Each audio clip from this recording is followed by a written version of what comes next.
quero convidar nessa noite vocês a uma reflexão a respeito do Natal, logicamente. Esse é o nosso tema principal aqui.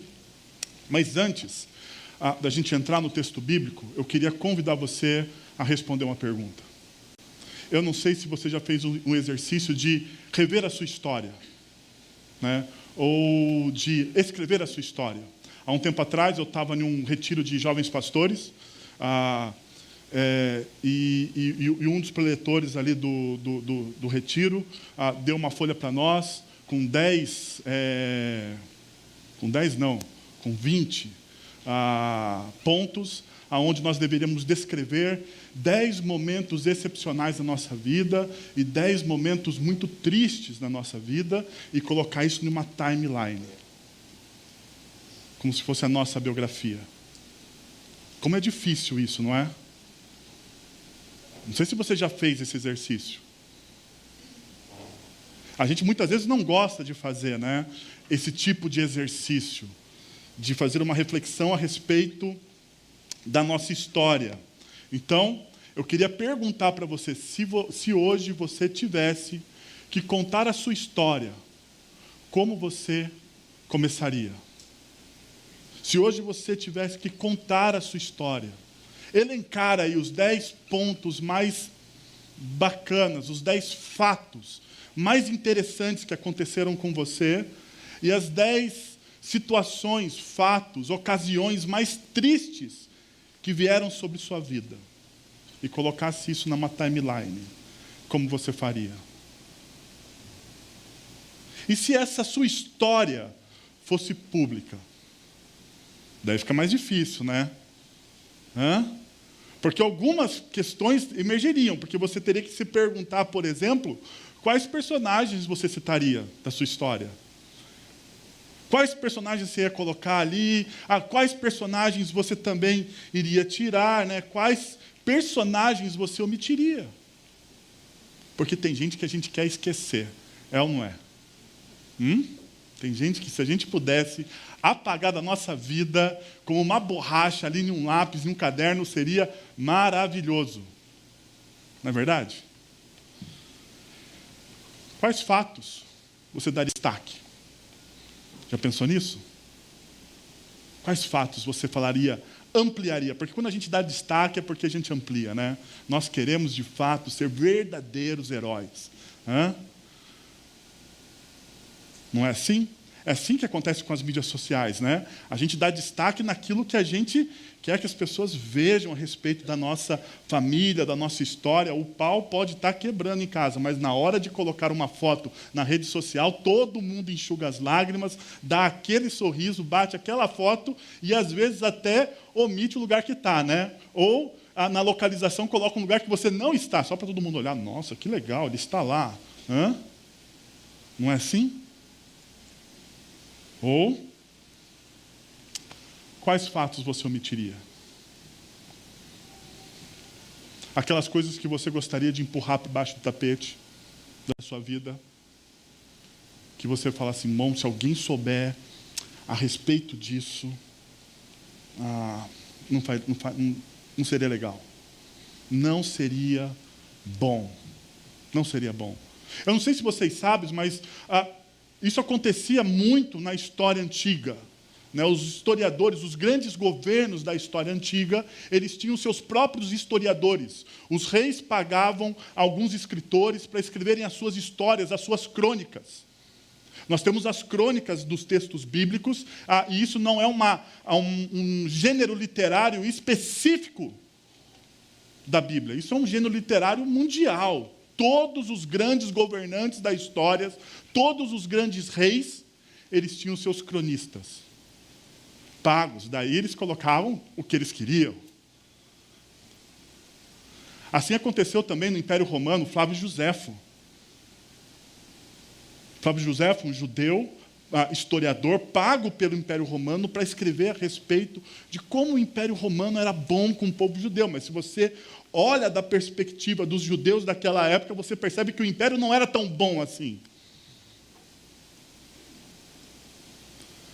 Isso mostra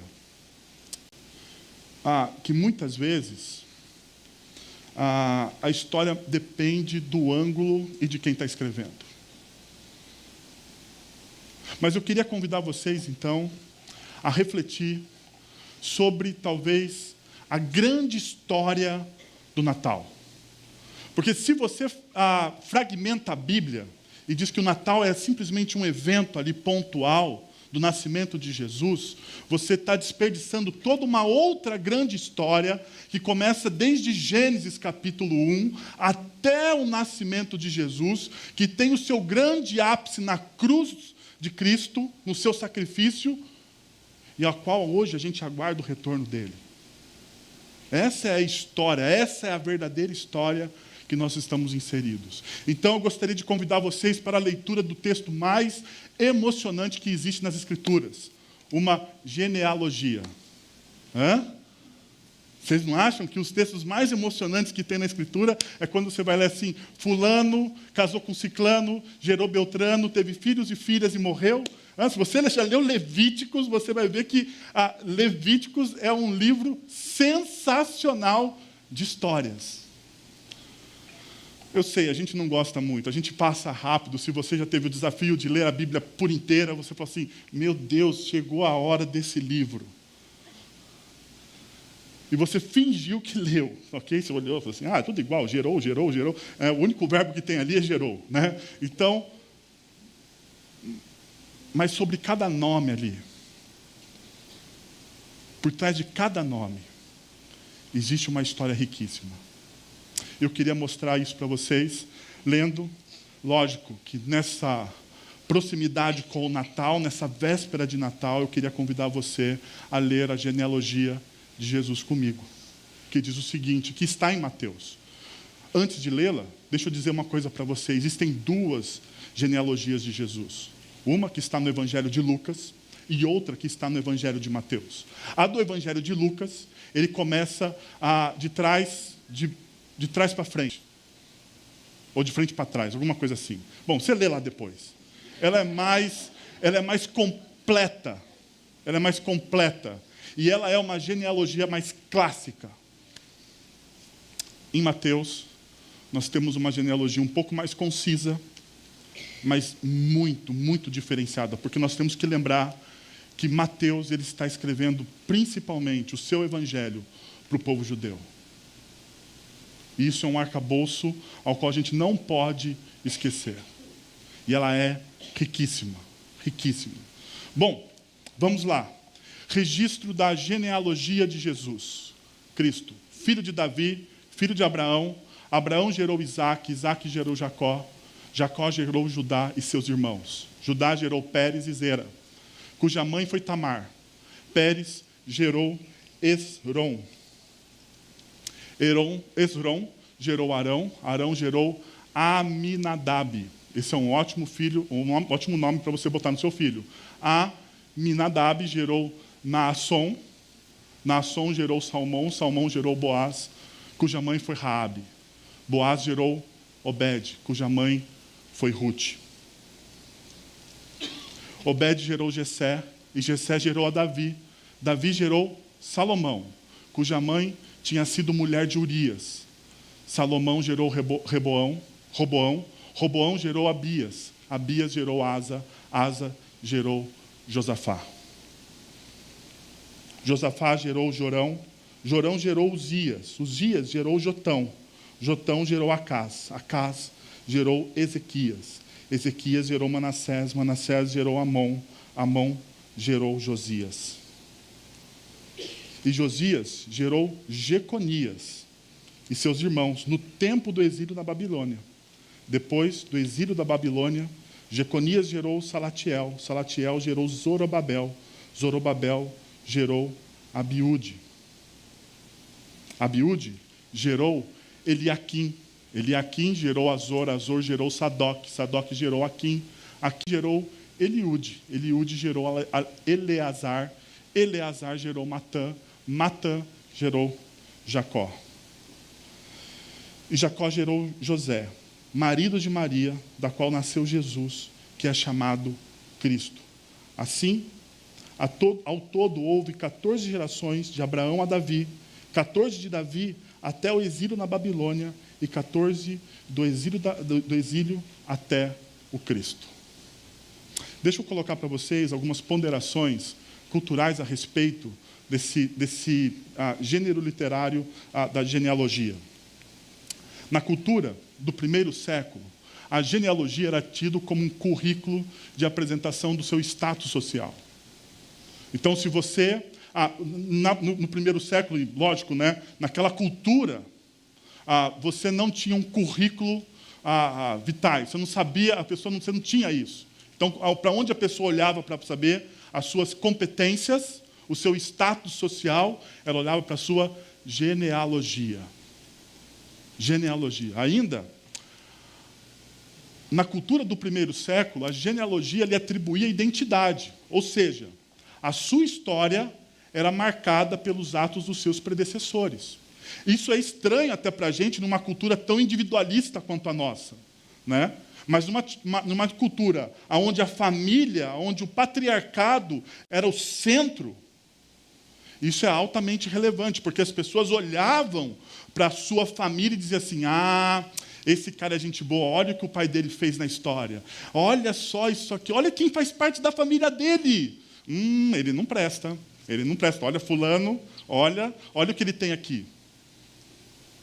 Olha, esse aqui não é um cara legal.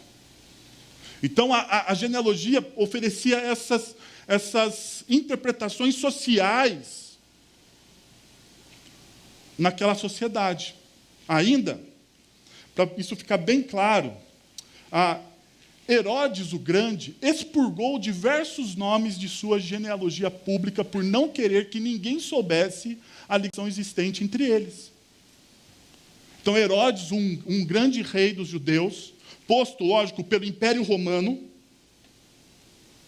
ele, na sua genealogia pública, sabe o que ele faz? Ele tira alguns nomes, porque, afinal de contas, não seria bom ele ter o nome dele como rei associado a algumas pessoas, a alguns fatos históricos que aquelas pessoas cometeram. Na verdade, o que eles faziam? Eles falsificavam currículos deles, né? Era uma falsificação de currículo. Como que acontece hoje na nossa sociedade, né? Algumas pessoas dão uma falsificada, uma aumentada, uma melhorada no seu currículo, assim acontecia também. E Herodes fez isso. Mas presta atenção, porque existe uma pergunta: o que Mateus está fazendo com a genealogia de Jesus? Mateus, ele não omite fatos ou personagens da genealogia de Jesus. Ele deseja que façamos uma profunda reflexão do que significa as boas novas do Evangelho de Jesus. É interessante que quando você olha a genealogia do prisma de Mateus, algumas pessoas não deveriam estar lá, porque aquilo é uma genealogia pública. Algumas pessoas realmente não deveriam estar lá. Porque se ele quisesse, de fato, promover o nome de Jesus de maneira fantasiosa, o que ele faria? Ele omitiria, ele tiraria. Mas não é isso que Mateus faz. Mateus, de maneira estranha, para aquela época e para aquela cultura, ele inclui tudo. Ele inclui tudo. Ele fala assim: vocês querem saber quem é Jesus? E, de fato, qual é o seu grande poder na história? Eu vou mostrar absolutamente tudo para vocês. E é interessante que a Bíblia, ela não esconde a natureza humana. Ela não esconde. Se você pega toda a Bíblia é um livro que trata da nossa natureza, daquilo que nós somos como seres humanos, que se desconectaram do seu Criador. E ela não esconde as falhas dos seres humanos, as falhas dos seus grandes heróis. Ela não esconde, ela não joga isso para debaixo do tapete. Pelo contrário, ela trata isso com muita seriedade e com muita verdade. Diferente de qualquer outro cronista da história, a Bíblia, ela trata os seus heróis com verdade. Ela aproxima esses heróis da nossa realidade. Bem, pensando nisso, eu queria mostrar o que essa genealogia E esse Natal revela para a gente? Primeiro, o Natal revela o Evangelho como fato histórico. Como fato histórico. Perceba que Mateus, quando ele começa no versículo 1 a escrever o seu texto, ele diz, registro da genealogia de Jesus. Registro da genealogia de Jesus. E a palavra registro aqui é um termo jurídico da época. É como se ele estivesse, de fato, dando um testemunho de que aqueles fatos, ou de que aquilo que ele estava escrevendo naquela época é, de fato, verdadeiro. E ele está falando assim, olha, o que eu estou colocando para vocês aqui, existem testemunhas, isso aconteceu de fato, e o que comprova que isso aconteceu é o que vai vir a seguir. Ainda, ele fala de genealogia, mas a palavra no original aqui, a palavra no original é Gênesis, que tem o sentido como fonte ou origem. É a mesma palavra no grego que a Septuaginta usa nos livros, nos começos do capítulo, do livro de Gênesis, capítulo 1 e 2. Daí Mateus ele está fazendo uma ligação de toda a história bíblica.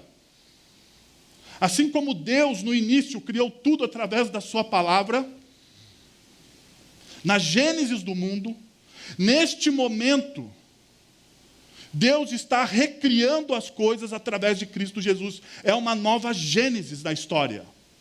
É um novo evento na história. Um evento tão importante, Mateus está dizendo que esse evento do Natal é tão importante quanto o evento da criação. E isso é fantástico. Isso é fantástico porque ele faz uma ligação de toda a história. Ele não departamentaliza a história bíblica. Esse é um erro que muitas vezes, ao lermos as Escrituras, nós cometemos. Mas ele não, você percebe, ele olha e fala assim, olha, tudo que está acontecendo aqui tem uma relação com toda a história anterior. Uau! Então, quando você olha essa realidade, você percebe que o Natal nos mostra que o cristianismo não são bons conselhos, mas boas novas. E existe uma diferença nisso. Porque bons conselhos têm a ver com aquilo que você precisa fazer. Você recebe um conselho de alguém e você então tem que ter uma atitude sobre aquele conselho. Não é verdade? Você recebe uma instrução, um conselho, né? Então, quando, por exemplo, um país sai em guerra com outro país, com uma outra nação, você tem um conselho de guerra. E esse conselho de guerra vai criar o quê? Estratégias. Essas estratégias são ações. Assim acontece com a gente. Quando você vai num coach, esse coach ele faz a avaliação da sua vida, do seu perfil psicológico, do seu perfil profissional, e ele diz assim, olha, você para ser bem-sucedido, então você tem que fazer isso, isso, isso, isso e isso. Não é? Isso são o quê? Conselhos. E o conselho está focado naquilo que você precisa fazer. Mas o Evangelho de Jesus não são conselhos. O Evangelho de Jesus, o Evangelho descrito e proclamado pelas Escrituras, são boas novas. E boas novas é aquilo que já foi feito por Deus na história. Você é um mero espectador. É Deus que está fazendo. É Deus que está fazendo, não é você. Você não precisa, na verdade, fazer absolutamente nada. Porque é Ele que está construindo, escrevendo, reformando, alterando, mudando e colocando as coisas no seu devido lugar. É Deus que está trabalhando em toda a história. E isso é altamente desconfortável para a gente, porque quando a gente muda o verbo, a gente perde o poder. Porque o cristianismo, ele não é um verbo que conjuga o fazer. O cristianismo é um verbo, é uma espiritualidade que conjuga o entregar. Porque quando eu faço, eu tenho controle. O controle está comigo. O controle está comigo. E nós, na nossa sociedade, a nossa cultura, nos empurra a essa visão de espiritualidade distorcida, onde nós precisamos fazer, estar no controle, assumirmos o controle da nossa vida. Todos os livros de autoajuda na nossa cultura diz o quê? Que você precisa assumir o controle da sua vida para você ter uma vida maravilhosa. A pergunta é, funciona? Funciona? Não. Se funciona, não funciona plenamente. Se funciona, tem falhas. E sabe quando tem falhas? Quando você se cansa. Quando você se cansa. Porque você precisa fazer. Você precisa fazer.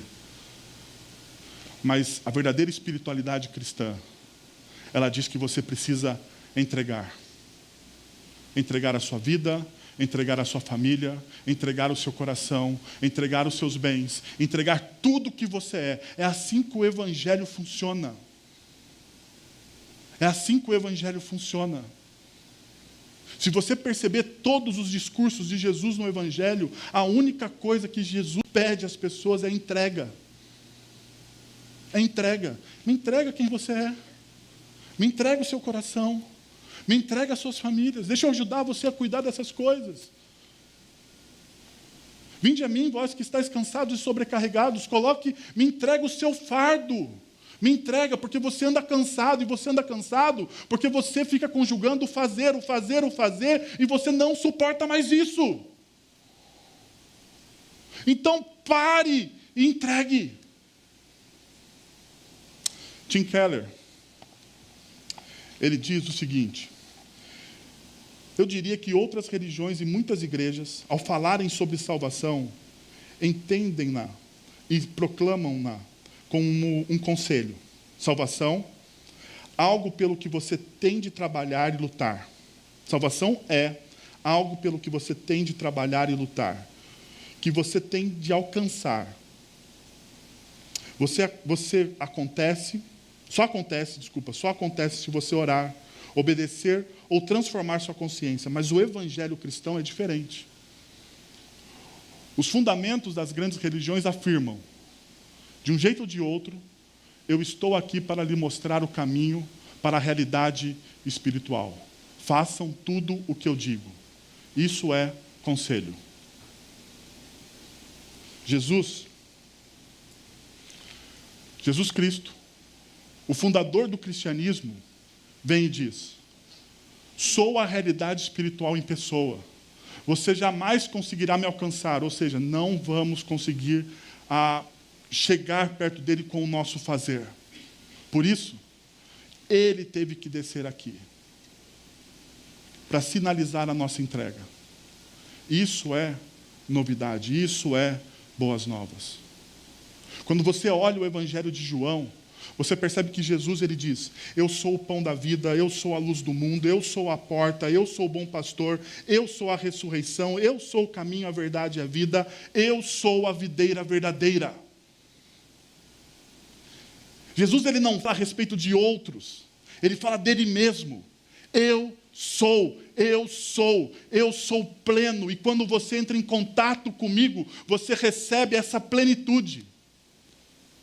A gente tem uma visão muito errada a respeito de como nós devemos nos aproximar de Deus. Muitas vezes nós achamos que nós devemos nos aproximar de Deus já sendo bons, já sendo suficientes, já estando em plena santidade. Não é verdade?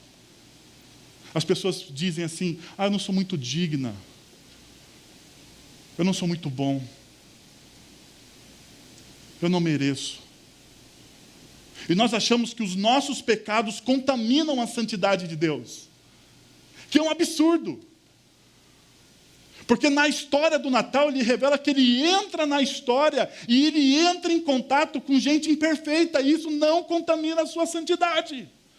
Pelo contrário, somos nós que somos contaminados pela santidade de Deus e somos transformados por ela. Por quê? Porque Jesus, ele afirma: eu sou. Ele é pleno. Nele todas as coisas subsistem. O apóstolo Paulo diz que nele nós movemos, vivemos e existimos. Ou seja, sem Ele não existe vida plena. Mas uma segunda realidade que esse Natal revela é o evangelho de verdade e de graça. Eu gostaria de chamar a sua atenção para isso que é muito importante. Judá gerou Pérez e Zera, cuja mãe foi Tamar. Salmão gerou Boaz, cuja mãe foi Raabe. Boaz gerou Obed, cuja mãe foi Ruth. Davi gerou Salomão, cuja mãe tinha sido mulher de Urias.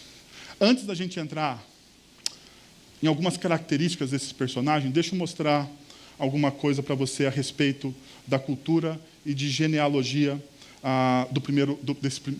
dessa cultura. Em todas as demais genealogias israelitas, cita-se muito raramente nomes femininos. Se você pegar principalmente os livros históricos do Antigo Testamento, você vai ver isso. Os homens são aqueles que geram. Não existem mulheres ali. Na maioria dos escritos. Mas existia um mas. Mulheres são mencionadas somente nos casos em que se queira contornar uma irregularidade na genealogia. Então, às vezes, você vê uma citação de uma mulher porque existia alguma irregularidade no relato histórico, eles precisavam consertar, então eles colocam aquela mulher ali como personagem histórica para dar veracidade e também para corrigir a timeline da vida da pessoa. Mas ainda, Mateus cita mulheres 4 vezes nessa genealogia de Jesus, mesmo não havendo o quê? Uma irregularidade. Não havia. Então não haveria necessidade de Mateus fazer o quê? Citá-las. Lucas não cita. Mas, perceba, Mateus não cita as mulheres importantes, como Sara e Rebeca. E a pergunta é, quem Mateus está citando? Deixa eu voltar com vocês no começo da minha fala aqui. Quando você vai escrever a sua história, quem você colocaria? Você colocaria pessoas com reputação duvidosa na sua história, na sua biografia? Ou você esconderia essas pessoas para debaixo do tapete? Veja só quem são as pessoas que Mateus cita. Primeiro, Tamar. Em Gênesis capítulo 38, ela engana o sogro, Judá. Está certo que se você olha a história de Judá, você percebe que Judá tratou Tamar com injustiça, mas isso não justifica. Um erro nunca justifica o outro, ok? Mas você vê isso lá. De modo a induzi-lo. Então Tamar induz o seu sogro a se deitar com ela.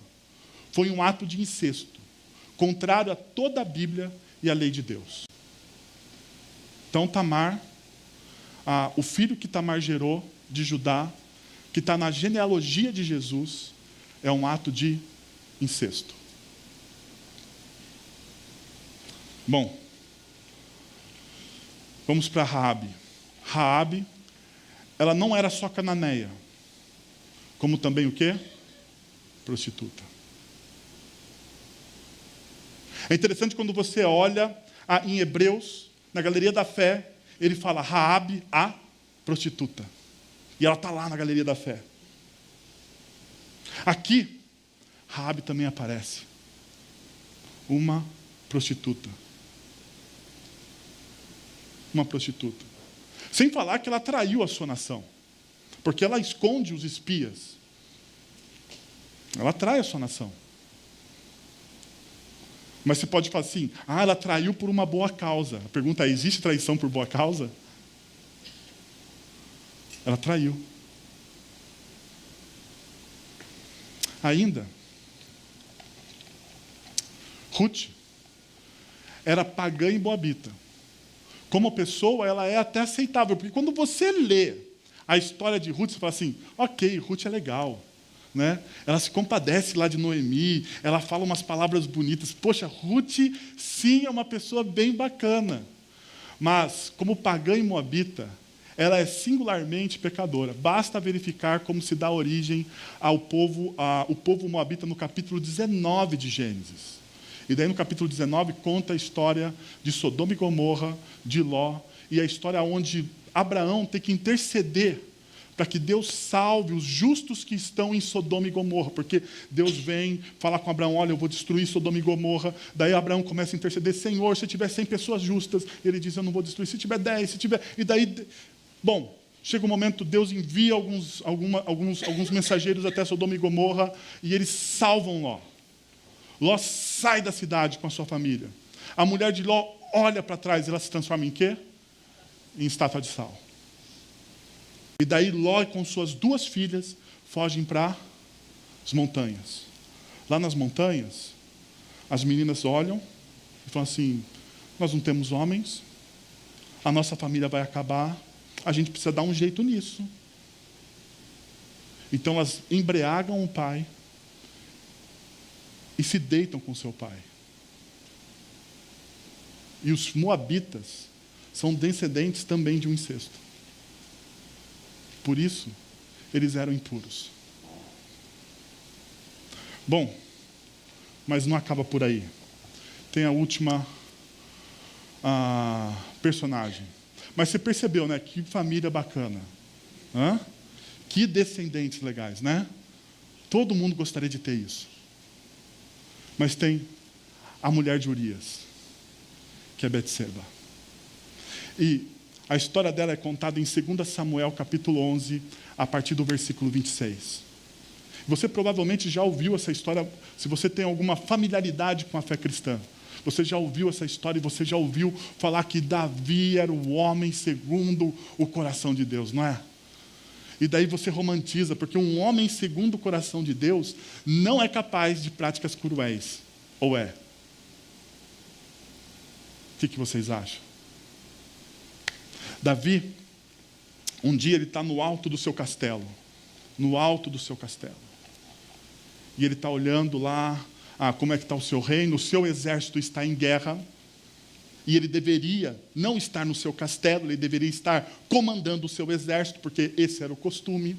Mas como Israel já era um exército muito poderoso, ele se achou no direito de ficar em casa. Afinal de contas, ele venceu muitas batalhas, eu também sou filho de Deus, eu vou ficar por aqui. E ele ficou no seu castelo.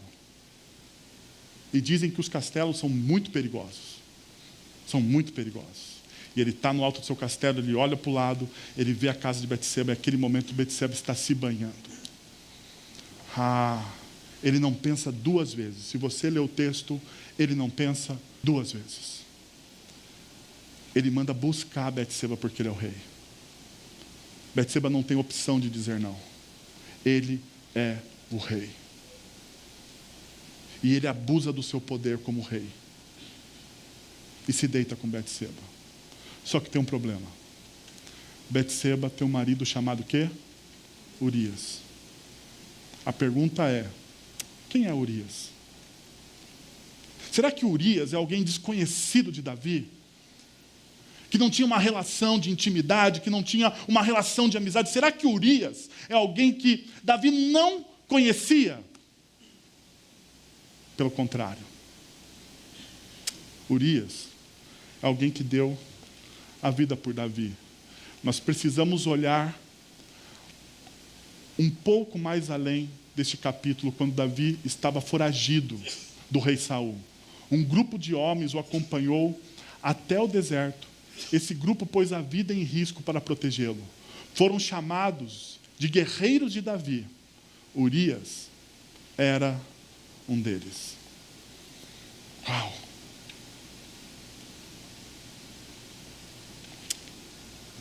Davi adultera. Davi trai a confiança de um homem que arriscou a vida por ele. Davi manda esse homem para a frente de batalha e mata esse homem.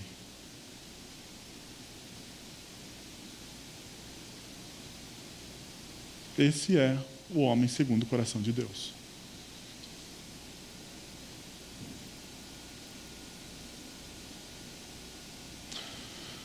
Família é assim, gente. Em todas as famílias, na minha e na sua, existem coisas vergonhosas. Coisas vergonhosas. Coisas que a gente não tem coragem de falar. Mas é interessante que a Bíblia, ela não omite, ela não esconde, ela não varre para debaixo do tapete nenhuma das incoerências dos seus heróis. Sabe por quê? Porque o Evangelho ele trata com verdade, porque a verdade é o único caminho que cura.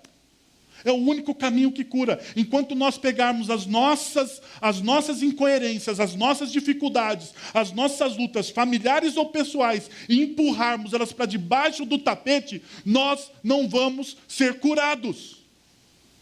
Mas o Evangelho de Jesus, ele tem o poder de trabalhar com a verdade. E o Evangelho de Jesus, trabalhando com a verdade, ele demonstra algo muito maior do que a lei. E muito maior que os nossos erros, que é a graça. E essas 4 histórias, elas me ensinam exatamente isso. As 4 histórias são um símbolo de como o pecado tornou-se poderoso. Como o pecado, que não é um fato em si, é o sistema ao qual nós estamos inseridos. A nossa sociedade é uma sociedade que nada num sistema pecaminoso, que corrompe, seja político, familiar, seja vocação, emprego, aonde a gente pisa, a gente lida com essa realidade. Então o pecado não é aquele ato que você comete certo ou errado, o pecado é um sistema. E para a gente vencer esse sistema, nós precisamos da graça. Mas essas 4 histórias, elas também nos simbolizam que a graça de Cristo tornou-se muito mais poderosa. A graça de Jesus é muito maior. Aquilo que ele fez na cruz foi para nos libertar desse sistema. Paulo diz em Efésios, nós somos tirados do reino das trevas e nós somos transportados através da graça e do amor de Cristo Jesus. Nós somos tirados do reino das trevas e nós somos o quê? Transportados para o reino do Filho do seu amor. E nós então experimentamos graça e vida. Por fim, o Natal revela o Evangelho como descanso e paz. E o texto no versículo 17 termina assim. Assim, ao todo houve 14 gerações de Abraão a Davi, 14 de Davi até o exílio na Babilônia e 14 do exílio até Cristo. Agora deixa eu te mostrar o que significa isso dentro da cultura daquela época. Porque nós precisamos lembrar que Mateus está escrevendo para um povo judeu, altamente conhecedor do Antigo Testamento. O número 7, que ele está impregnado nessa última narrativa, o número 7 é importante porque Deus descansou de sua obra criada no 7º dia. No 7º dia, Deus tem prazer absoluto. Deus cria todas as coisas em 6 dias, e no 7º dia, Deus ele descansa. E quando Deus descansa, narrativa de Gênesis, quando Deus descansa, ele descansa de maneira aonde ele está satisfeito, aonde ele está pleno com aquilo que ele fez. Então ele dá uma ordem para toda a humanidade, dizendo assim, olha, vocês vão trabalhar 6 dias, e no 7º, eu quero que vocês façam o quê? Descansem. Descansem. Mas na nossa sociedade capitalista, a gente não tem descanso. A gente não consegue fazer isso. A nossa cultura que nos empurra de maneira secular para um outro lado que não aquilo que é os princípios bíblicos. A gente não consegue ter prazer e olhar para as coisas que nós fizemos nos 6 dias e dizer, está bom. Porque parece que nunca está bom. Mas aqui, Deus, ele para e se sente pleno. Ainda, deixa eu te mostrar. O número 7 indica que uma época de tempo foi concluída plenamente. uma época de tempo foi concluída plenamente. Daí você percebe, 7 dias, Deus descanso, plenitude. Ok? Agora vem uma outra coisa importante. O número 7 duplicado, com os 3 ciclos de gerações, demonstra o perfeito governo de Deus na história. Então, aquelas 14 gerações demonstra que Deus está fazendo o quê? Deus está trabalhando em toda a história. E aqui a gente muitas vezes pensa assim, poxa, parece que Deus demora para trabalhar. Não é. É que Deus cumpre em cada geração as suas promessas, para aquela geração. Deus, ele nunca tarda, ele não falha, mas ele está cumprindo na minha vida e na vida de vocês as promessas que ele tem para essa geração. E ele está trabalhando em nós. Ainda, houve 6 conjuntos de 7 gerações, o que faz de Jesus o início do 7º conjunto de 7. Houve 6 conjuntos de 7 gerações, o que faz de Jesus o início do 7º conjunto de 7 gerações. Então, se a gente conta as 7 gerações anteriores, nós teríamos quase que 42 anos. Jesus seria o mais 7, 49. E guarde esse número, porque eu já vou te falar o que isso significa. Na lei mosaica, a cada 7 anos, o agricultor deveria deixar a terra sem cultivar para dar o quê? Descanso. Por fim, em Levítico 25, nos diz que no último ano do 7º período de 7 anos, lembra? No último período, ou seja, o 49º ano, deveria ser o ano do jubileu. E a pergunta é, o que é o ano do jubileu? O ano do jubileu é o tempo da graça encarnada no meio do povo. No ano do jubileu, todas as dívidas seriam perdoadas. Seria um tempo de perdão. Todo mundo que estivesse devendo, ou que se sentisse lesado naquele ano, deveria ouvir o quê? Perdão. O ano do jubileu também demonstra que naquele ano, todos os escravos, eles deveriam ser o quê? Libertos. Não haveria mais escravidão. E no ano do jubileu, seria como um tempo sabático, um tempo de gozo, de alegria, de plenitude. O que representa? Jesus, ele é esse tempo do jubileu. É o que Mateus está dizendo. Jesus, ele entra na história para que haja perdão. Ele entra na história para nos ensinar que existe perdão, que existe graça, que existe transformação. Jesus, ele entra na história e ele convida você a perdoar o seu inimigo. Ele convida você a uma coisa muito maluca, você a orar pelo seu inimigo. Jesus, no Sermão do Monte, ele fala, Senhor, perdoa as nossas dívidas, assim como nós temos perdoado as pessoas que nos devem. Uma marca do ano do jubileu é graça. E graça significa perdão.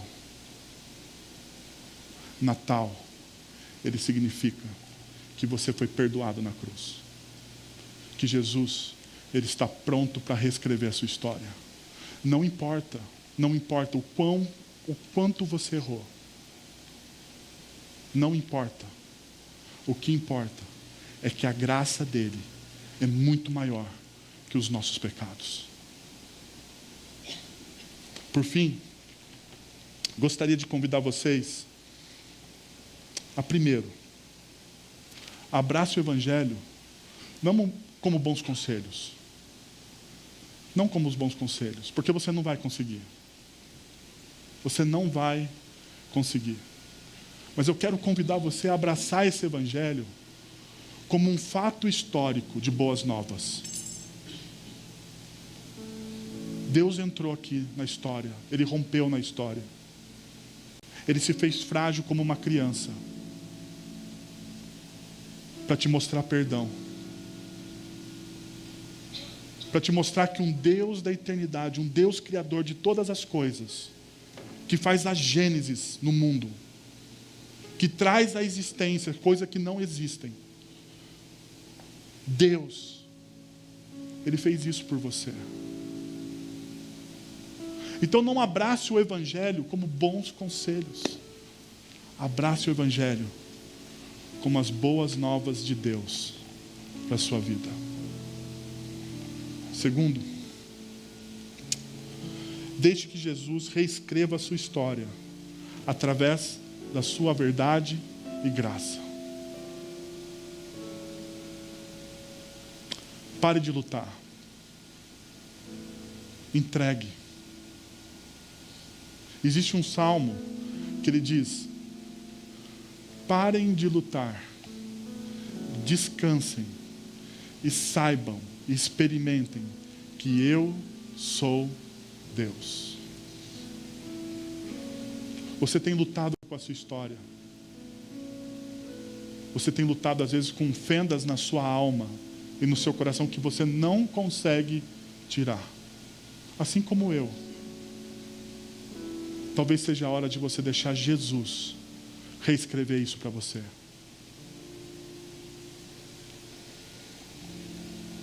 Por último, entenda que em Jesus temos a oportunidade de descansar. Então, descanse. Se entregue. Uma vez uma pessoa, eu tentando apresentar o Evangelho para uma pessoa, a pessoa diz assim: mas o que eu preciso fazer? Eu falo para ela assim: você não precisa fazer absolutamente nada, porque Deus entrou na história por você. Você não precisa fazer nada. Você só precisa aprender agora a descansar no que Ele está fazendo por você. E isso para nós é um absurdo, porque a gente acha que a gente precisa fazer. Mas descanse. Convido você a fechar os seus olhos e a me acompanhar em uma oração. Senhor, nós queremos te agradecer, Pai, pelo verdadeiro sentido do Natal, por aquilo que Jesus fez, ó Deus, pela verdadeira história, Senhor. Existem muitas narrativas no nosso mundo, Pai, e todas essas narrativas conspiram e competem contra a verdadeira narrativa, tentam tirar a nossa atenção, Senhor. Mas hoje, Senhor, através dessas histórias, através dessas pessoas, através dessa genealogia, nós fomos lembrados, ó Deus, do Teu grande amor, da Tua maravilhosa graça, que rompe na história e transforma os nossos corações. O Senhor sabe, Pai, quais são as lutas de cada pessoa presente aqui nesse auditório. O Senhor conhece as lutas das pessoas que estão nos acompanhando pela internet. O Senhor sabe, Senhor, quais são as fendas, os dilemas, aquilo que tira o sono e a paz, ó Deus, aquilo que rouba a alegria. O Senhor sabe, Pai. Nós queremos entregar hoje, Senhor. Nós queremos parar de lutar e entregar, ó Deus. Entregar a nossa vida, entregar as nossas famílias, entregar, ó Deus, o nosso trabalho, entregar tudo que somos e que temos ao Senhor. E a única coisa que nós pedimos, Pai, é que o Senhor cuide desses Teus filhos, porque nós somos Teus filhos em Cristo Jesus. É em nome dele que nós oramos. Amém.